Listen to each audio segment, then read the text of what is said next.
Siona God, hello all, Oshta Sahiya, good evening, and Wado, thank you for watching. This is day 33 of Transformation of America, the True Life Story of a CIA Mind Control Slave by Kathy O'Brien with Mark Phillips. And we are in chapter 10 of Kathy's story.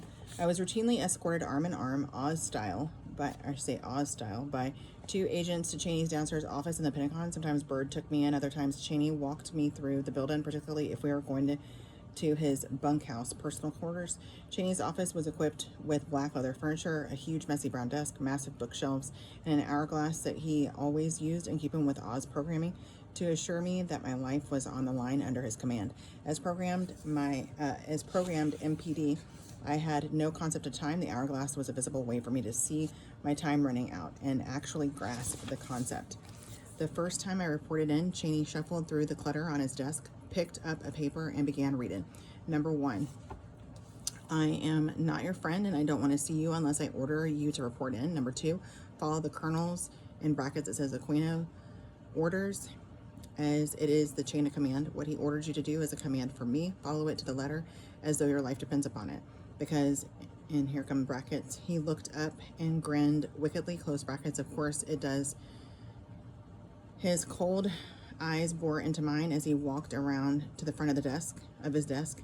Any questions? I knew he was not my friend, but he already saw me sexually on other occasions. I was perplexed and hesitated, even though I remained silent. Cheney sensed my hesitation and became enraged.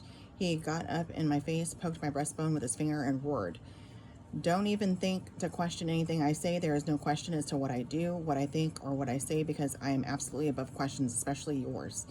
Your orders are clear. Now get out of here. I have work to do." Throughout the next 3 years, U.S. Army Lieutenant Colonel Aquino used me in the hands-on demonstrations on numerous Army, Navy, Air Force, and NASA installations across the U.S. according to Reagan's plan and Cheney's orders. The top brass privy to the demonstrations ranged from 3 at a time to roughly 20.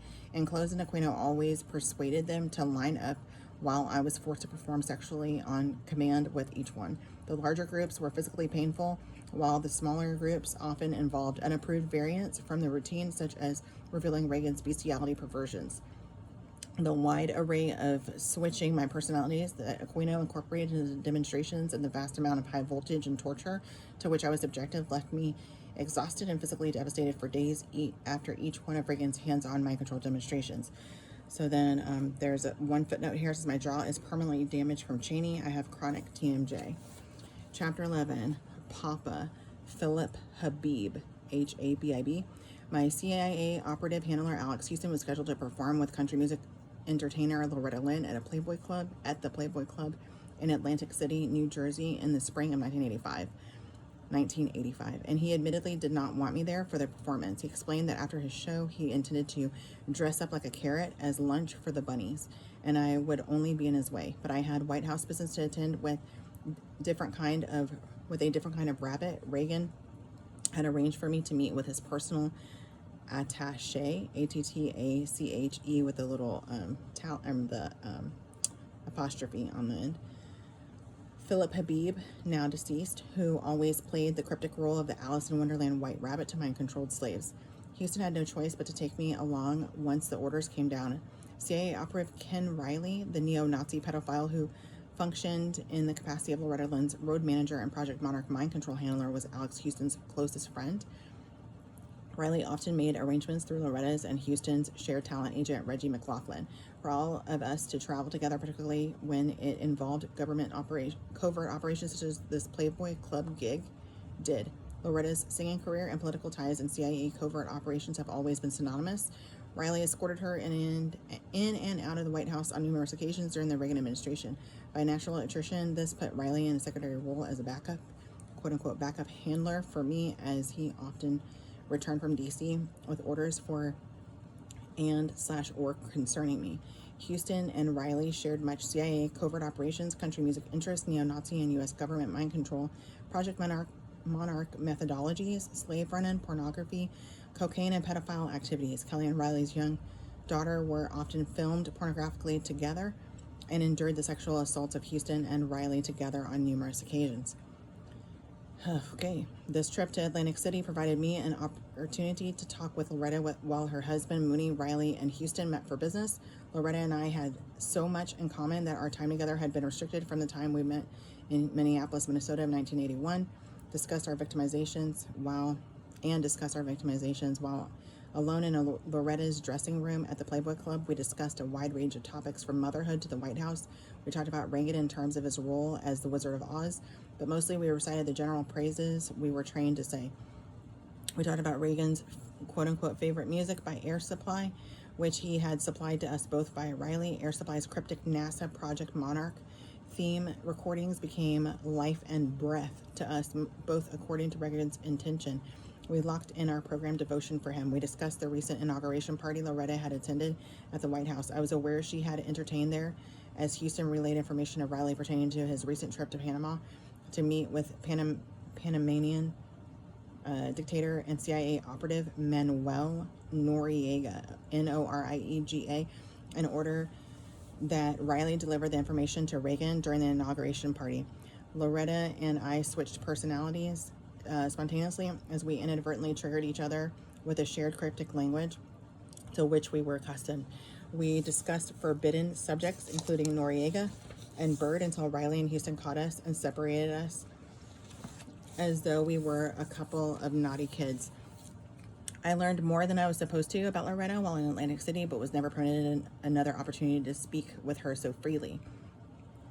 This trip to Atlantic City was multi-purpose, which was not unusual for government operations in which I was forced to participate. I had a major cocaine transaction involving Noriega to attend at the airport, a message to deliver to Philip Habib pertaining to the Contras, and another programmed in by Habib to answer to Reagan, country music, entertainment aspects, and prostitution to Habib according to Reagan's instruction.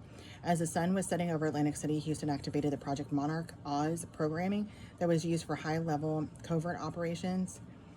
Operation. And had me dress accordingly. I wore real and faux diamonds to signify my presidential model business role, rubies to signify my Oz programmed prostitution personality, and emeralds to signify my Oz programmed drug business. This physically indicated to my contact